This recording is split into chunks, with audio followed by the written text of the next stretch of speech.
تازہ ترین ویڈیوز کے لیے چینل کو سبسکرائب کر کے بیل آئیکن اور آل نوٹیفیکیشن پر کلک کریں تاکہ آپ کو ملے ہر اپڈیٹ سب سے پہلے۔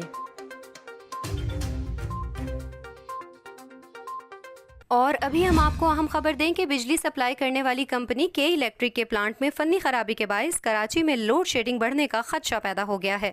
6 سے 8 گھنٹے کی لوڈ شیڈنگ سے پہلے ہی کراچی کے عوام بحال ہیں۔ وہیں ترجمان کے الیکٹرک کی جانب سے بن قاسم پاور پلانٹ میں فنی خرابی کی تصدیق کی گئی ہے۔ بن قاسم power plant station test run پر خراب ہو گیا ہے۔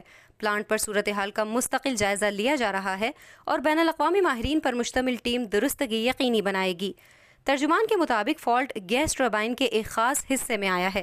دوسری جانب ترجمان کے الیکٹرک نے دعویٰ کیا ہے کہ بجلی کی سپلائی 30 جون کے شیڈول کے مطابق ہے اور لوڈ شیڈنگ میں اضافہ نہیں کیا گیا۔